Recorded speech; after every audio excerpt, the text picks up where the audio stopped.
오늘 수요 저녁 예배 시간에 또 하나님 앞에 나오신 여러분들, 말씀을 사모하는 여러분들에게 주께서 크신 은혜로 함께 해주시기를 축복합니다. 오늘 우리가 살필 내용을 조금 줄여보았습니다. 12장 전체 내용을 살피지 않을 것이고요. 오늘 우리가 읽은 1절로부터 9절 이 내용을 함께 살펴보려고 합니다. 우리가 지난 13번에 걸쳐서 우리가 쭉 살펴봤던 내용들은 하나님께서 천지를 창조하시면서 모든 것의 시작이 어떻게 이루어졌는가로부터 시작을 해서 타락에 대한 이야기, 타락 직후에 하나님께서 여전히 그 타락한 이들을 버리지 않고 하나님의 구원의 약속을 주시면서 그 세상을 어떻게 이끌어 가시는가 하는 것들을 우리가 살펴보았습니다. 그래서 계속적으로 갈라지는 그런 사람들 사이에서 하나님은 경건한 믿음의 계보를 일으켜서 하나님을 섬기는 백성들이 끊어지지 않도록 인도해 오셨음을 우리가 살펴봅니다. 그리고 우리가 꼭 기억하게 된 두 가지 큰 사건이 있었죠. 하나는 노아의 홍수 사건을 통해서 인류를 새롭게 하신 일들이 있었다는 겁니다. 그러나 시간이 흘러감에 따라서 또다시 이 노아의 세 아들로 시작된 사람들의 인구가 많아지게 되면서 또 급격하게 하나님을 멀리하고 심지어는 하나님을 대항하는 그런 자손들이 일어나게 되면서 신할 땅, 소위 바벨이라고 하는 지역에 거기에 높은 성을 쌓는 그런 일들을 통해서 하나님을 대항하는 그런 일들이 있었다. 그래서 바벨탑 사건이라고 하는 것이 생겨나면서 언어들이 수없이 많은 언어들로 흩어지게 되었다 하는 이야기들을 우리가 살펴봤습니다. 이것은 보편적인 모든 사람들에 대한 역사 이야기라고 본다면 이제 오늘부터 우리가 읽어가는 이 12장에서부터 쭉 읽어가는 내용은 이스라엘 민족의 시작, 구체적인 시작이 어떻게 됐는가, 그 시작에 있어서 중요한 역할들을 했던 인물들, 아브라함이라든지 또 그의 아들이었던 이삭이나 또 이삭의 아들이었던 야곱, 우리가 이 세 사람은 특별히 족장들이다 이렇게 부릅니다. 나라가 형성되기 전 마치 부족 국가 같은 그런 큰 많은 자손들을 이루고 있는 그런 모습을 두고 이들을 족장이다 이렇게 부릅니다. 그래서 족장들에 대한 이야기 우리가 읽어가게 되는데요. 오늘 우리가 가장 먼저 읽는 인물은 아브라함에 관한 이야기입니다. 아브라함을 하나님이 부르신 일에 대한 말씀, 그리고 이 아브라함에게 하나님이 주신 약속에 대한 말씀, 이것이 오늘 우리가 읽은 1절로부터 9절에서 잘 소개가 되고 있습니다. 우리가 이것을 두고 아브라함의 언약이다 이렇게 부르기도 합니다. 그래서 이 아브라함의 언약에 대한 말씀은 성경 전체를 잘 이해하는 아주 중요한 키가 돼요. 키. 이 키가 마치 이렇게 열쇠를 풀어가지고 닫혀있는 문을 열게 되는 것처럼 이 아브라함의 언약에 대한 이 말씀은 성경을 잘 읽어가기 위해서 마치 문을 여는 것처럼 해주는 중요한 열쇠 같은 그런 키 역할을 한다 하는 겁니다. 그래서 중요한 내용이 되고 있다 하는 겁니다. 오늘도 이 말씀을 살펴보면서 하나님께서 또 우리에게 주시는 하나님의 뜻이 무엇인가를 다시 생각하고 또 우리를 향하신 하나님의 기대하심이 무엇인가를 또 잘 배우고 순종의 자리로 나아가게 되기를 바랍니다. 하나님께서 이 아브라함을 부르실 때 이 아브라함을 부르셔서 세 가지 약속을 주시는데 하나는 땅에 대한 약속입니다. 하나님께서 아브라함이 있는 그 땅에서 떠나가라. 그리고 내가 너에게 보여줄 땅으로 가라 할 때 이 보여줄 땅, 그 땅을 그의 후손들에게 기업으로 주시겠다. 그래서 이 땅에 대한 약속이 주어지게 되고요. 두 번째는 너의 자손들이 무수하게 많은 자손들이 있게 될 것이다. 자손에 대한 복을 하나님이 약속해 주시게 됩니다.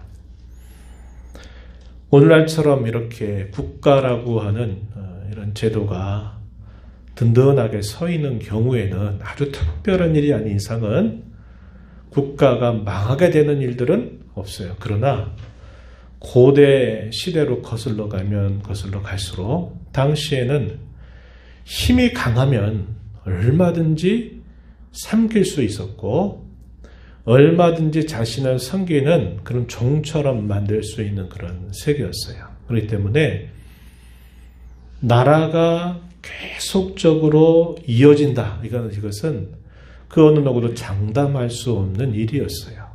그런데 하나님이 아브라함을 향해서 내 자손들이 셀 수 없을 만큼 많다. 이 말은 하나님께서 그들을 끝까지 보존해 주시겠다. 그것을 약속해 주시는 중요한 말씀이 되죠. 세 번째 약속은 뭐냐면 내가 너로 복이 되게 하겠다 하는 말씀입니다. 옛적의 개혁성경에서 복의 근원이 될지라 복의 샘, 복의 원천이 된다 이렇게 말씀했는데 우리가 이제 지금 있는 이 개혁 개정 성경에서는 복 그 자체가 될 것이다 이렇게 약속하시는 말씀의 내용입니다. 그래서 이 아브라함의 세 가지 약속이 주어져요. 이것은 하나님이 아브라함과 언약을 세우시면서 반드시 이루어 주시겠다 하는 그런 중요한 내용들이 되고 있다 하는 겁니다. 그 내용들 이제 한번 성경 본문으로 들어가서 한번 확인해 보면 1절 말씀 한번 보세요. 하나님께서 아브라함에게 먼저는 떠나라 이렇게 말씀하세요. 어디를 떠나라 말씀하시냐면 너의 고향과 친척과 아버지의 집을 떠나라. 그리고서는 뭐라고 말씀하냐면 내가 너에게 보여줄 땅으로 가라. 떠나서 내가 너에게 지시하는 땅, 보여준 땅으로 가라. 이런 명령을 하나님이 내리십니다. 왜 이런 말씀을 하시는가? 이 말씀이 우리의 이 읽은 말씀에서는 그 이유가 무엇인가 설명이 되지 않아요. 그런데 여호수아가 마지막 고별 설교를 하고 있는 그 내용에서는 이게 왜 하나님이 이곳을 떠나라고 말씀하시는지 그걸 알 수 있게 됩니다. 우리 한번 성경 한번 찾아볼까요? 여호수아서 24장으로 한번 가봅니다. 여호수아서 마지막 장이에요. 여호수아서 24장 2절 말씀을 한번 잠깐 보시죠. 356조 전후가 됩니다. 여호수아서 24장 2절 우리 한 목소리로 함께 읽어봅니다.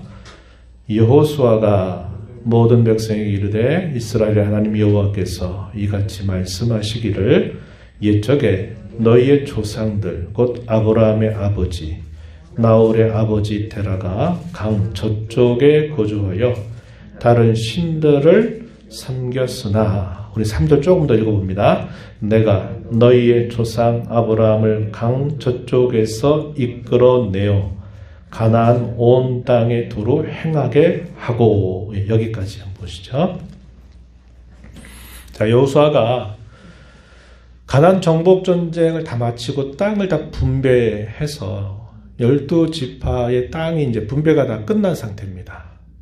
나이가 들어서 죽을 때가 머지 않았어요. 그때 백성들을 다 불러 모아서 이 백성들에게 설교하는 내용이 24장에 표현이 되는데 어디로 거슬러 올라가냐면 아브라함의 이야기로부터 여기까지 거슬러 올라가서 하나님이 본래 우리는 어떠한 사람들이었느냐라고 말하기를 강 저쪽에 거주하여서 다른 신들을 섬겼던 사람들이다. 이렇게 이야기합니다. 그래서 12장에서 말하기를 고향과 친척과 아버지의 집을 떠나라 하시는 이 말씀은 단순히 장소를 옮겨가는 것만을 말하는 것이 아니라 거기에는 아브라함이 본래 태어나서 살고 있는 고향 땅, 거기가 어떤 곳이었는가, 다른 신들을 섬겼던 곳이다라는 사실을 알려주고 있습니다. 강 건너편에서 건너왔다. 원래는 이제 우리가 아는 것처럼 갈대아 우루, 다시 말하면 이 바벨 그쪽 지역, 그쪽에서 이렇게 쭉 이주해가지고 어디로 오냐면 가나안 땅으로 들어오게 된 것을 말해주고 있어요. 그래서 강 저편에 살다가 건너서 이쪽으로 왔다. 기억나시나요? 이 경건한 계보를 잇는 그 셈의 자손 중에서 특별히 주목했던 인물이 한 명 있었죠. 에벨이라고 하는 인물, 에벨. 그리고 이 에벨의 낳은 아들이 벨렉이라고 하는 아들이 있었다 그랬죠. 벨렉은 나뉘었다는 뜻을 가져서 바벨탑 사건에 대한 그 결과가 이렇게 주어지고 있다는 것을 우리에게 기억하게 해주고, 에벨이라고 하는 말에서 이브리, 여기 강조해서 히브리라고 하는 말이 나와요. 히브리. 유대인들의 표현하는 말이 히브리인이라고 그러죠. 히브리인들. 이 사람들이 건너온 사람들이다. 이런 의미를 가지고 있어요. 그래서 이 이스라엘 백성들은 본래 이 가나안 땅에서 태어나서 거기서 자란 사람들이 아니라 오히려 멀리 있었던 그들이 강을 건너서 이곳으로 찾아온 백성이다 하는 것을 말해줘요. 멀리 있었던 그곳에서는 하나님을 알지 못하고 다른 우상들을 섬겼던 그런 사람들이었다 하는 것을 말해주고 있는 겁니다. 그래서 이 말씀을 가지고 우리가 다시 오늘 본문 말씀을 생각해 보면, 고향과 친척과 아버지의 집을 떠나라. 이것은 장소를 이동하는 것은 물론이거니와 좀 더 근본적으로는 그들이 오랜 시간 동안 섬겨왔던 다른 신들에서 이제 떠나서 하나님을 섬기게 하시기 위하여 하나님 이렇게 명령하고 계시다. 그것을 우리에게 보여주고 있는 것입니다. 다시 이제 본문으로 한번 가서 보시면은 이렇게 말하죠. 떠나서 아무렇게나 하는 게 아니라 떠나서 갈 분명한 목적지를 하나님이 말씀해 주시는데 표현이 애매합니다. 뭐라고 표현했어요? 내가 너에게 보여줄 땅으로 가라. 이렇게 말했어요. 이 땅이 가나안 땅이라는 걸 알게 됩니다. 그런데 처음에 하나님 이런 말씀을 주실 때 분명히 떠나라 그랬는데 갈 곳이 정해져 있지 않고 뭐라고 말씀하냐면 내가 너에게 보여줄 땅으로 가라. 이 말은 하나님께서 계속적으로 그의 삶 속에 함께 하시고 간섭하셔서 인도해 주신다 하는 그런 뜻이 표현되고 있는 말이죠. 아브라함 편에서는 아니 떠나라고 하셔놓고는 아니 도대체 어디로 가란 말이야. 확실하게 어디를 좀 알려주시는 것도 아니고 내가 너에게 보여주게 될 그 땅으로 너는 가라. 이렇게 말씀하니까 아브라함에게는 굉장히 모호한 그런 표현이 될 수도 있었다는 겁니다. 그러면서 이러한 모습을 통해서 믿음이라고 하는 게 뭔가 하는 것을 보여주고 있어요.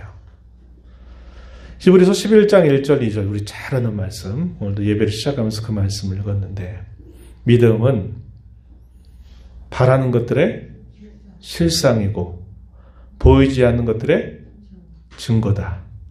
선진들이, 신앙 조상들이 이로써 증거를 얻었다. 하나님께 인정을 받았다. 이 말입니다. 그래서 믿음을 가진 수많은 사람들이 있는데 그 믿음에서 공통 요소들을 추려내면 이러이러한 공통적인 특성을 발휘한다. 그 내용이 바로 믿음은 바라는 것들이라고 하는 것은 지금 주어진 건 아니에요. 바라는 것들의 실상이 되게 한다. 또 믿음은 보이지 않지만 그 보이지 않아도 그것이 아주 분명하다라는 것을 자기가 확신을 가지고 있는 걸 말하죠. 보이지 않는 것들의 증거다. 이렇게 말하는 거예요. 아브라함이 부름받아서 떠나가라고 해서 떠났는데 어디로 가야 될지를 구체적으로 하나님 말씀하지 않고 내가 너에게 보여줄 땅으로 가라.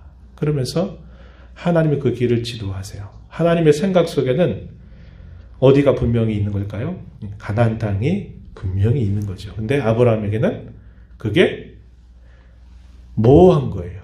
어디인지 몰라요. 그래도 아브라함은 어떻게 될까요? 하나님이 그렇게 말씀하셔서 내가 그 하나님 믿고 신뢰한다면 하나님이 하시는 그 말씀을 믿고 그 말씀을 따라가는 것이 요구되죠. 그럴 때 거기에 믿음의 특성이 분명히 요구되고 있다는 거죠. 그래서 이 아브라함을 우리가 믿음의 조상이다 이렇게 부를 때 하나님이 이 아브라함을 불러서 믿음이라고 하는 것이 바로 이런 것이다 하는 것을 보여주려고 하시다 하는 것을 우리가 읽을 수 있어요.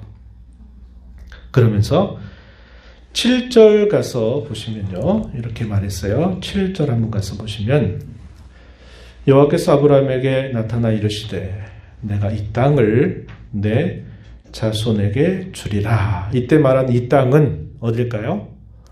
가나안 땅을 말해요. 처음에 명령을 내리실 때는 막연했어요. 그런데 거기로부터 아주 머나먼 곳을 이동해서 하나님이 하신 대로 이끄신 대로 쭉 이동해서 보니까 거기가 어느 땅이냐면 가나안 땅이라고 부르는 곳에 도착한 겁니다. 그랬을 때 하나님이 말씀하세요. 아브라함아, 이 땅을 내가 너의 자손에게 주겠다. 이 말은 유업으로 주겠다. 이렇게 말씀하시는 겁니다. 이것이 하나님께서 아브라함에 주신 아주 분명한 약속이에요. 그래서 아까 이야기했어요. 땅에 대한 약속 이게 분명히 나타나고 2절로 한번 다가가서 보면요. 큰 민족을 이룬다 이 말은 많은 자손들을 너에게 주겠다 이런 말씀을 하시는 겁니다. 그래서 아까 초대에 말씀드렸듯이 고대 사회에는 나라라고 말하기 어렵지만 한 나라 같은 그런 세력들이 일어났다가 어느 순간 사라졌다가 일어났다가 사라졌다 이런 일들이 계속 거듭이 된 거죠. 그런 과정에서 하나님이 아브라함에게 너의 후손들은 결코 망하거나 사라지지 않고 너의 후손들은 많은 후손들이 너에게서 나오게 될 것이다. 이렇게 말씀을 하고 계셔서 민족에 대한 혹은 자손들에 대한 약속 그것을 주고 계시다는 겁니다. 세 번째는 이렇게 말하죠. 2절에 너에게 복을 주어서 너의 이름을 창대하게 하겠다. 너는 복이 될 것이다. 이렇게 말씀을 하십니다. 이것도 약속이에요. 그래서 이 세 가지 약속을 하나님이 주시면서 아브라함과 언약을 세우신 겁니다. 그럼 아브라함에게 요구하시는 하나님의 명령은 뭐였을까요? 떠나라는 거죠. 떠나라 하는 명령이고 내가 너에게 보여준 땅으로 너는 내 말을 따라서 순종해서 가라 하는 것을 요구하시는 것입니다. 3절에서는 그가 복이 되게 하겠다라는 것을 좀 더 구체적으로 설명하죠. 너를 축복하는 자에게는 내가 복을 내려주겠지만 너를 저주하는 자에게는 내가 저주할 것이다. 아브라함 그 자체가 마치 복의 기준처럼 삼아주시겠다는 거죠. 그래서 다른 사람이 너를 저주한다 그래도 그 저주가 아브라함에 미치는 게 아니에요. 저주하면 오히려 저주가 누구에게 가요? 저주하는 사람에게로 가는 겁니다. 아브라함을 향해서 복을 빌어주면 그 복이 자신에게도 그 복이 가게 된다는 거예요. 그러니까 우리가 뒤에 가서 보면요. 이스라엘 백성들이 이 가나안 땅을 향해서 막 이렇게 들어가게 될 때 당시에 발락이라고 하는 왕이 이스라엘 백성들을 굉장히 두려워하잖아요. 두려워하니까 안 되겠다 해가지고 누구를 돈 주고 사냐면 어용선지자 발람을 돈 주고 사가지고 이 발람을 통해서 이스라엘 백성들을 좀 저주해라. 이렇게 3번씩이나 계속 돈을 주고서 저주하라고 그를 계속 종용을 하는데 하나님이 그의 입을 틀어 막아서 어떻게 인도로 하셨는 걸 잘 알죠? 저주할 수 없도록 만들어버려요.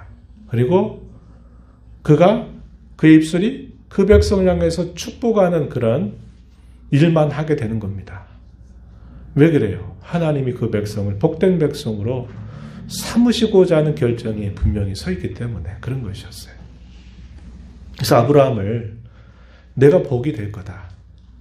너를 저주하는 자는 그가 저주를 받게 될 거고 너에게 복을 비는 자는 그가 복을 받을 것이다. 이렇게 말할 만큼 굉장히 그는 이 복에 있어서 기준점이 되는 그런 사람으로 세워주겠다 약속을 합니다. 그래서 이 세 가지의 약속을 하시면서 아브라함과 언약을 세우시게 돼요. 그래서 이 아브라함이 복이 된다 이 하는 말 속에는 너로 말미암아서 땅의 모든 족속들이 복을 받게 될 것이다. 이렇게 말씀을 하시는 겁니다. 그래서 여기서 말하는 이 아브라함에게 주신 이 복은 눈에 보이는 것으로는 그의 자손들이 끊어지지 않도록 하신다 하는 것으로 나타나고 그러나 거기에 또 하나의 중요한 의미, 영적인 의미라고나 할까요? 그것은 뭐냐면 아브라함의 후손을 통해서 오시게 될 메시아죠. 그 메시아를 통하여 천하 만민이 구원의 복을 받게 될 것이다 라는 것을 일찍이 아브라함에게 약속해 주신 말씀임을 확인하게 돼요. 그래서 아까 제가 말씀드렸듯이 이 아브라함의 언약은 그리스도께서 오시게 되는 수천 년의 그 역사를 마치 이렇게 꿰뚫어주는, 확 열어주는 그런 키와 같은 그런 약속이 되고 있다는 거예요. 그래서 아브라함의 복이 어디를 향했냐면 그리스도를 향했고 그리스도께서 이 땅에 오셔서 이루신 구원의 사역으로 말미암아 이제 그 복음이 천하 만민들에게 복음이 증거되면서 그 복음을 듣는 사람들이 주께로 돌아온 역사가 있게 되는 거죠. 오늘 저와 여러분 이 자리에 왜 있어요? 바로 그 아브라함에게 하셨던 그 약속이 수천 년이 지나서 오늘 저와 여러분에게 이루어진 겁니다. 그래서 우리가 아브라함의 자손으로 아브라함으로 말미암아 복받은 자녀로 지금 이 예배 자리에 함께 있는 것이에요. 그러니까 이 아브라함의 언약이 성경 전체를 마치 관통하듯이 쭉 이어주고 있는 아주 중요한 약속이 된다 하는 것입니다.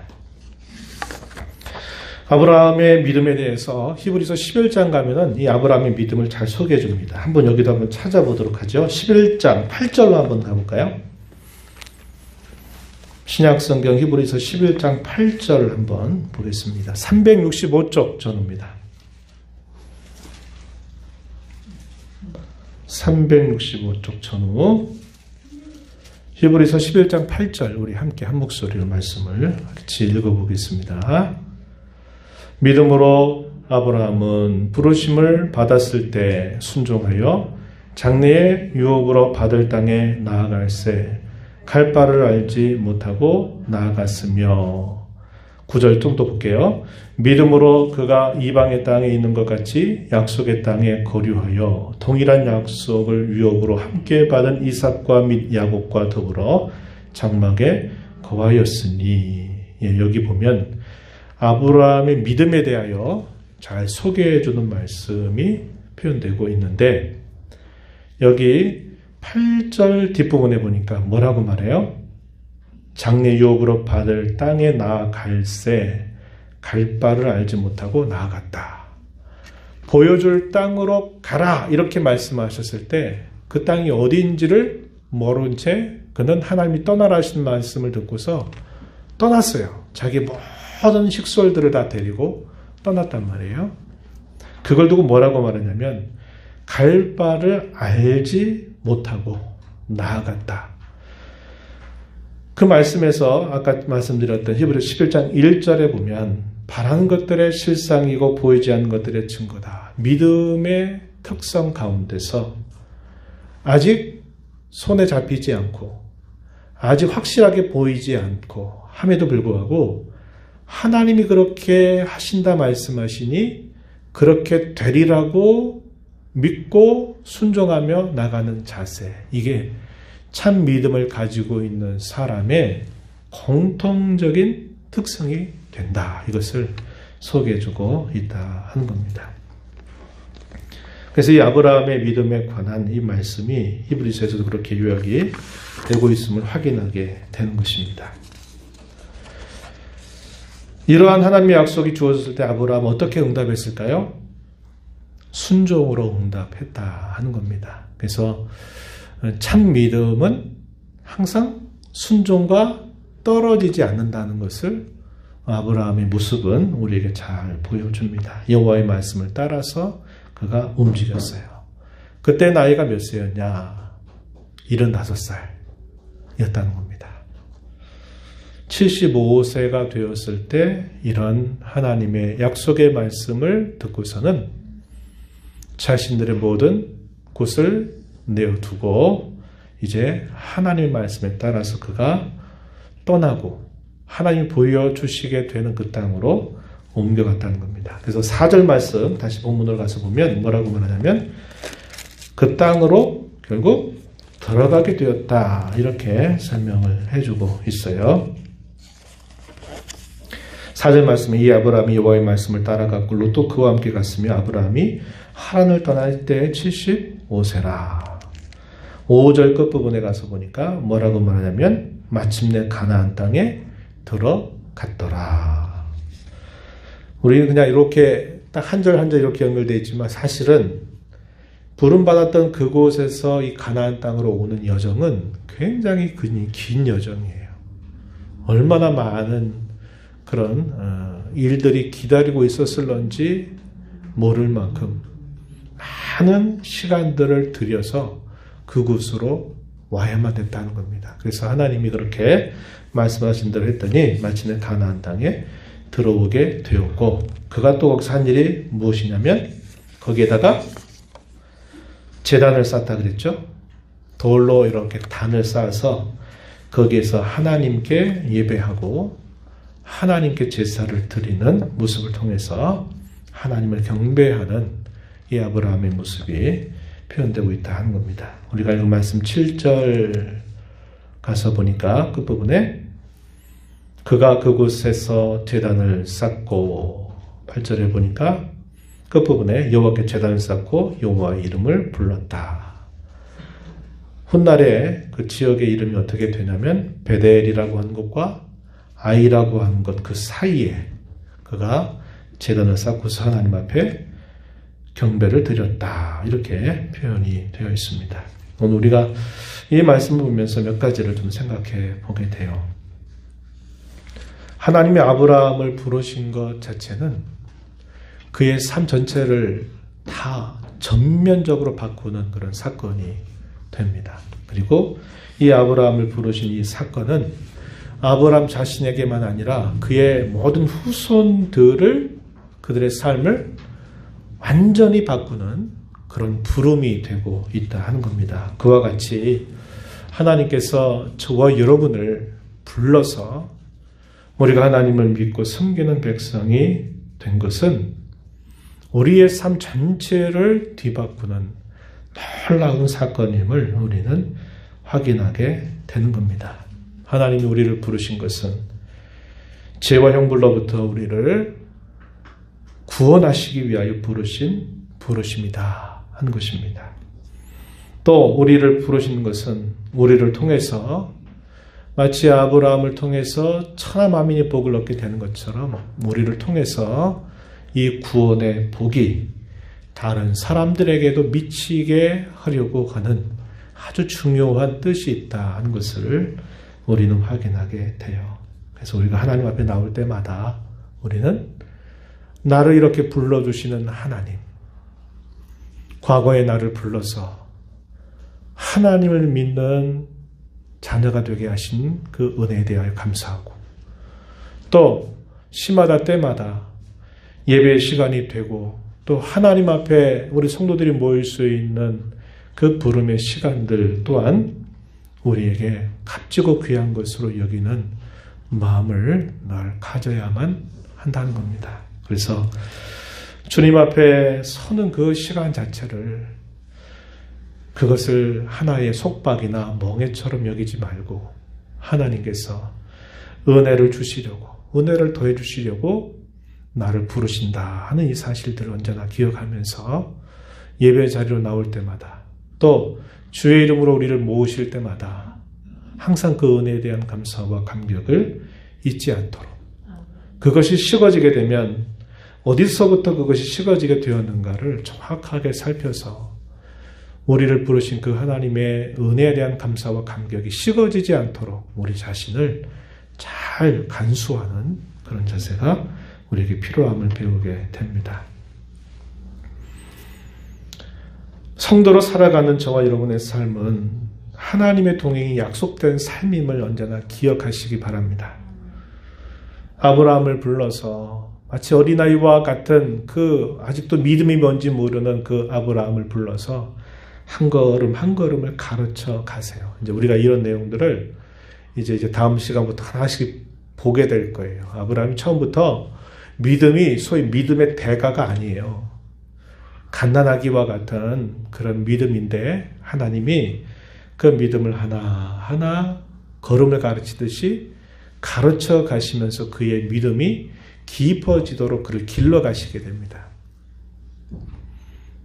아무것도 모르는 아브라함에게 내가 너와 함께하겠다 하시는 그 말씀의 내용처럼 하나님은 저와 여러분을 부르시고서는 우리의 일생토록 하나님 우리와 함께 동행하신다 하는 것을 우리는 굳게 신뢰해야만 합니다.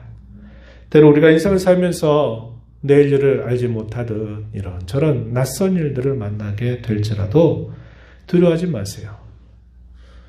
그때 우리의 믿음을 하나님이 요구하신다 이렇게 생각하고 하나님이 내가 어떤 형편과 처지 속에 있고 내 상황이 어떻고 내 몸이 어떻고 이런 모든 것과 상관없이 하나님은 언제나 내가 이 땅의 삶을 다 마무리하고 마칠 때까지 언제나 나와 동행하신다고 하는 이 굳건한 믿음을 가지고 주님이 우리에게 보이시는 그 걸음에 순종을 다짐하면서 나아가는 저와 여러분의 삶이 되기를 바라는 겁니다.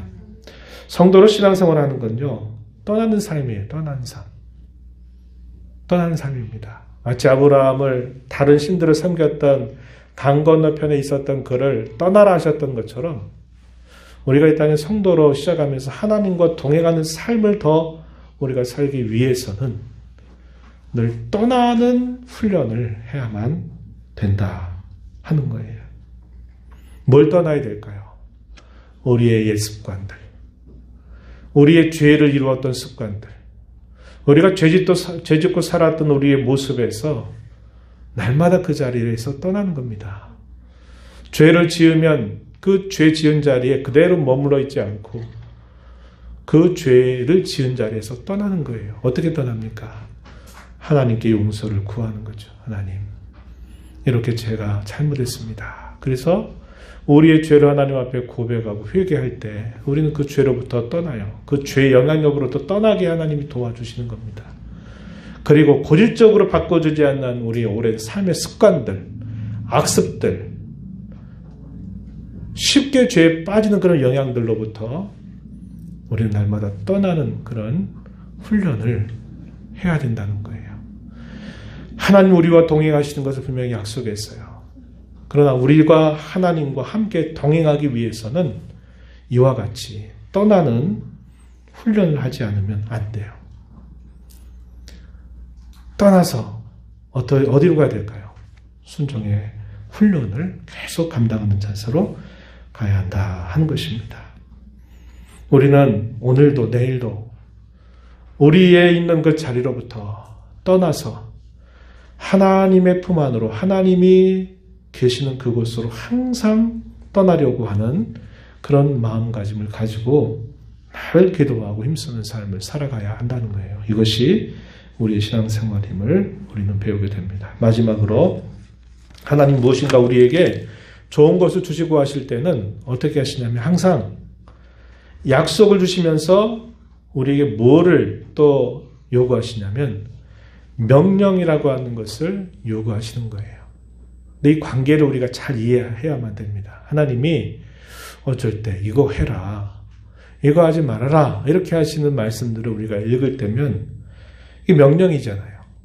이 명령인데 그 명령만 있는 게 아니라 하나님 항상 거기에 먼저 약속을 주고 있다는 것을 기억해야 돼요. 그래서 우리가 하나님의 약속을 주신 것을 받는 우리의 그 하나의 통로 역할을 하는 게 뭐냐면 하나님께서 우리에게 주시는 계명이나 어떤 명령들이에요. 이것은 더욱 힘써라. 이것은 그렇게 하지 않도록 힘써라 하시는 그 말씀들은 우리에게 하나님의 약속을 주시는 하나의 수단이 된다는 것을 기억해야 한다는 겁니다. 그렇지 않으면 이제 그 중요한 부분들을 사라져버리면 우리 신앙생활은 이제 아까도 그런 얘기 잠깐 나눴지만 속박과 멍해처럼 여기는 거예요. 왜 이렇게 하라는 것들은 많고 하지 말라고 하는 것들은 많고 참 신앙생활하기 힘들다. 내 힘으로 신앙생활을 못해요. 아이고, 요구하는 것도 많고 하지 말라는 것도 많고 어느 순간 이게 멍해처럼 남들은 다 쉬고 있는데 남들은 다 별로 신경도 안 쓰는데 나는 오늘도 또 하나님 앞에 예배하러 나가야 되네. 남들은 하지 않아도 될 것을 또 예배당에서 내가 주어진 역할들을 또 섬기고 봉사해야 되네. 이런 것들이 이것만 생각하면 또 멍해처럼 짐처럼 여겨지기 쉬운데 항상 그럴 때 먼저 생각해야 될 게 있어요. 하나님이 우리에게 약속을 먼저 주고 계시다는 사실을 기억해야 됩니다. 그래서 신앙생활이 깊어지고 성숙하려면요. 하나님 주신 이 명령과 약속의 관계를 오해하면 안 돼요. 이걸 잘 정리하고 따라갈 때 우리 신앙생활이 성숙하고 깊이 있게 자라갈 수 있게 된다 하는 겁니다. 오늘 우리는 아브라함의 언약에 대한 말씀을 살펴보면서 아브라함의 언약이 오늘 저와 여러분에게 미쳤다는 것에 대한 감사와 감격이 있어야 되겠고 아브라함을 불러서 있었던 그 고향과 친척과 본토를 떠나라고 하시는 말씀처럼 오늘도 저와 여러분을 향하여 떠나라고 우리에게 말씀하시고 하나님 앞에 가까이 나오라고 우리에게 요구하고 계시는 하나님의 그 뜻을 우리가 깊이 생각하면서 우리 남은 생에 이런 믿음을 따라서 힘써 살아가고 서로를 함께 붙들어주고 이끌어주고 밀어주는 저 여러분 모두가 되기를 진심으로 바랍니다. 하나님 아버지, 오늘도 저희들을 불러주셔서 아브라함을 부르시고 이 아브라함에게 하셨던 언약의 말씀들을 저희가 함께 오늘도 살펴보았습니다. 땅을 주시겠다고 말씀하시고 많은 자손들을 주시겠다고 약속하시고 아브라함이 복이 되어서 그로 말미암아 천하 만민이 복을 받게 하실 것이라고 하는 이 약속의 말씀을 하나님께서 주시면서 이 약속하셨던 말씀대로 하나님이 이루어 주심으로 오늘 저희들도 이 아브라함의 자손이 되어서 이 믿음 가지고 살게 하신 은혜를 감사드립니다. 아브라함을 향하여 좋은 것, 가장 귀한 것 주시려고 떠나라고 말씀하셨던 것처럼 오늘도 저희에게 가장 좋은 것을 주시려고 우리의 죄된 습관과 우리의 좋지 않은 우리의 삶의 습관에서 언제나 떠나라 하시는 그 말씀을 저희 마음에 잘 새겨서 하나님을 진실하게 섬겨가는 저희들 모두가 되게 해 주옵소서. 예수님 이름으로 기도하옵나이다. 아멘.